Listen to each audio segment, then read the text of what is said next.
Is there anything more interesting to us than human relationships? Intimate, loving human relationships? I don't think so. We're always trying to understand them as much as we try to understand the opposite sex so that we may exist in these relationships wholly, peacefully. The search so often ends unfulfilled because the answers will more than likely come from an intellectual point of view. If you go to the bookstore, there are aisles just for relationships, shelves filled. Most of the money in therapy is from people either looking for a relationship or trying to salvage the one that they are already in. Thousands of people seek the advice of self-proclaimed relationship gurus and coaches. They achieve a lot of knowledge, but very little understanding. Because much of this is not an issue of the mind. It is something that has to be understood energetically. As everything in the physical is simply an expression of what is happening energetically. In other words, the search, the chase, the chaos, the joy, the conception, and the creation that you experience with another is the creative force manifesting itself in the physical realm. It is the sacred dance between the masculine and the feminine that has been ongoing since its inception. Every problem that exists in relationships can be found in the purpose of the masculine and the feminine, and the influence that the mind can have over it. The masculine and the feminine are the creative force split in two, polar opposites, blessed and cursed with the eternal task of again becoming one. The power of this universal dance is beyond comprehension. It is utter and complete chaos. The masculine is still, while the feminine is constant movement. The only peace they ever find is when they become one. The masculine is emptied and the feminine is filled. They die. They literally die for just a moment.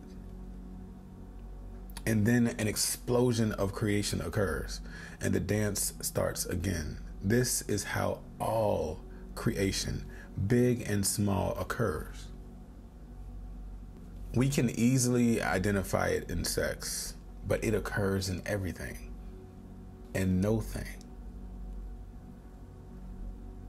The masculine is mesmerized and attracted to the whimsical beauty of the feminine, but her movement makes him feel unsafe. And so he attempts to make her still so that he will feel comfortable. But when the feminine becomes still, she becomes masculine. In other words, she dies. He is comforted by her stillness, yet he will always desire the feminine. He has to have her. He has to dance. The feminine only wishes to be free. Her desire is that the masculine dances with her for a while, only to feel what she feels. But this is maddening to the masculine. He is only comfortable in stillness. Although he will move just to be close to her, if he moves too much, he becomes the feminine.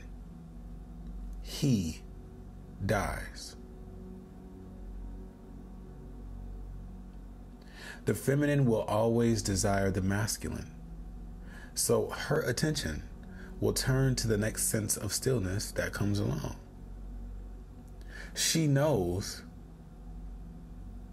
that she cannot be free to create unless he is still. Whitney Houston, she once famously said, "I just want to dance with somebody." We all do. We love the dance and we hate the dance because it takes us to the pinnacle of joy and the pit of pain. But there is no escaping it. Our minds, they give us the ability to direct the energy. In other words, to look for a partner. Sometimes the direction and the dance are disrupted by unhealthy relationships in the past and present fears, unrealistic expectations and cultural norms, but we are all still dancing, even within ourselves.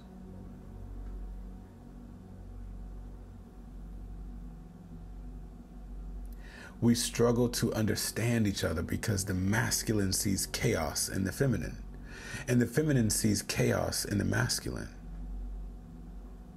all the while attracted to the very trait that frustrates them in each other. We should experience the opposite energy for a moment so that we can express that energy in ourselves, so that we may embrace it and the chaotic dance. It is meant to make you feel the full spectrum of emotions.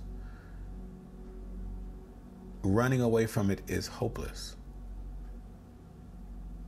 The only break you will ever find is in the point of conception, the orgasm, the little death, and then it starts again. This is the beauty and the purpose of life.